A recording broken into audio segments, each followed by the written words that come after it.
So hi friends, ಭಾಳ ದಿನ ಆಗಿತ್ತು ವಿಡಿಯೋ ಮಾಡಿ. ನನ್ನ ಕ್ಯಾಮ್ರಾ ಒಂದು ಬರೋದಿತ್ತು, ಹಾಗಾಗಿ ಸ್ವಲ್ಪ ವಿಡಿಯೋ ಮಾಡೋದು ಸ್ಟಾಪ್ ಮಾಡಿದ್ದೆ. ಒಂದೆರಡು ದಿನ ಆಯಿತು ನನ್ನ ಕ್ಯಾಮ್ರಾ ಬಂದು. ಆದರೆ ಇವತ್ತು ವಿಡಿಯೋ ಮಾಡಕತ್ತೀನಿ. ಇವತ್ತಿಂದ ನಾನು ಮೋಟೋಲಾಗ್ ಮಾಡೋಕ್ಕೆ ಸ್ಟಾರ್ಟ್ ಮಾಡೀನಿ.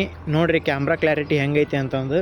ಹಂಗೆ ನಮ್ಮ ಬ್ಯಾಡ್ಗಿನ ಸ್ಟಾರ್ಟ್ ಮಾಡೋಣ ಅಂತ ಫಸ್ಟ್ ಮೋಟೋಲಾಗ್ ನಮ್ಮ ಬ್ಯಾಡ್ಗಿನ ಸ್ಟಾರ್ಟ್ ಮಾಡಕತ್ತೀನಿ. ಭಾಳ ಅಂದ್ರೆ ಭಾಳನ ಕಷ್ಟ ಆಯ್ತು ಕ್ಯಾಮ್ರಾ ತರಕ್ಕೆ. ಯಾಕಂದ್ರೆ ಕಡಿಮೆ ದುಡ್ಡಿಂದಂತ ಅಲ್ಲ ಅದು ಕ್ಯಾಮ್ರಾ.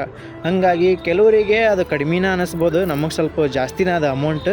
ಆ ರೇಟ್ ಬಂದುಬಿಟ್ಟು ನಿಮಗೆ ಡಿಸ್ಕ್ರಿಪ್ಷನಲ್ಲಿ ಹಾಕಿರ್ತೀನಿ, ನೋಡ್ಕೊಳ್ಳಿ. ಅದನ್ನ ಇಷ್ಟೆಲ್ಲ ಕಷ್ಟಪಡ್ತಿರೋದು ಏನಾದರೂ ಒಂದು ಅಚೀವ್ ಮಾಡೋಣ ಜೀವನದಲ್ಲಿ ಅಂತಂದು.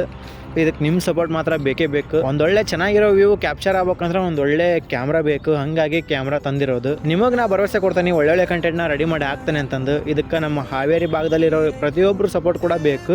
ಹಾವೇರಿ ಅಂತ ಅಷ್ಟೇ ಅಲ್ಲ, ಕರ್ನಾಟಕದಲ್ಲಿರೋ ಪ್ರತಿಯೊಂದು ಜಿಲ್ಲೆಯವ್ರ ಸಪೋರ್ಟ್ ಕೂಡ ಬೇಕು. ಯಾವುದೋ ಒಂದು ಹುಡುಗಿ ಸೊಂಟ ತೋರಿಸಿ ರೀಲ್ಸ್ ಮಾಡಿಬಿಟ್ರೆ ಮಿಲಿಯನ್ ಗಂಟಲೆ ವ್ಯೂಸು, ಮಿಲಿಯನ್ ಗಂಟಲೆ ಫಾಲೋವರ್ಸು, ಮಿಲಿಯನ್ ಗಂಟಲೆ ಲೈಕ್ಸು, ಮಿಲಿಯನ್ ಗಂಟಲೆ ಕಾಮೆಂಟ್ ಕೂಡ ಮಾಡ್ತೀರಿ. ಹಂಗೆ ನಮ್ಮಂತನೂ ಸ್ವಲ್ಪ ನೋಡಿರಿ, ಅವ್ರಿಗೆ ಸಪೋರ್ಟ್ ಮಾಡಬೇಡ್ರಿ ಅಂತ ಹೇಳಲ್ಲ. ಸ್ವಲ್ಪ ಕಷ್ಟಪಟ್ಟು ವಿಡಿಯೋ ಮಾಡೋರು ನೋಡಿರಿ. ನಮ್ಮಂಗೆ ಯೋಚನೆ ಮಾಡಿ ಕಂಟೆಂಟ್ ರೆಡಿ ಮಾಡಿ ಕ್ಯಾಮ್ರಾಗೆ ಇನ್ವೆಸ್ಟ್ ಮಾಡಿ ಎಲ್ಲ ಇನ್ವೆಸ್ಟ್ ಮಾಡಿ ವಿಡಿಯೋ ಕ್ರಿಯೇಟ್ ಮಾಡಿ ಅದನ್ನ ಅಪ್ಲೋಡ್ ಮಾಡಿದಾಗ ಅವನು 100 ಲೈಕ್ ಬಂದಿರಲ್ಲ, 100 ಫಾಲೋವರ್ಸ್ ಇರಲ್ಲ. ಹಂಗಾಗಿರುತ್ತೆ ನಮ್ಮ ಪರಿಸ್ಥಿತಿ. ನೋಡಿರಿ, ಒಳ್ಳೇದು ಯಾವುದು ಕೆಟ್ಟದ್ದು ಯಾವುದು ಅಂತ ನಿಮಗೂ ಗೊತ್ತಾಕತಿ. ಒಳ್ಳೊಳ್ಳೆ ಕಂಟೆಂಟ್ ಕೊಡೋರನ್ನ, ಒಳ್ಳೊಳ್ಳೆ ವಿಡಿಯೋ ಮಾಡೋರನ್ನ, ಕಷ್ಟಪಟ್ಟು ವಿಡಿಯೋ ಮಾಡೋರನ್ನ ಸ್ವಲ್ಪ ಬೆಳೆಸ್ರಿ. ಇದು ಫಸ್ಟ್ ವಿಡಿಯೋ ಆಗಿರೋದ್ರಿಂದ ಇಷ್ಟೊಂದು ಸಾಕು ಅನಿಸ್ತೈತಿ. ಮತ್ತು ನೆಕ್ಸ್ಟ್ ವಿಡಿಯೋದಲ್ಲಿ ಸಿಗೋಣ. ವಿಡಿಯೋ ಎಷ್ಟಾಗಿದ್ರೆ ಲೈಕ್ ಮಾಡಿ, ಫಾಲೋ ಮಾಡ್ಕೊಳ್ಳಿ, ಸಪೋರ್ಟ್ ಮಾಡಿ ಫ್ರೆಂಡ್ಸ್, ಸಪೋರ್ಟ್ ಮಾಡಿ. ಬಾಯ್.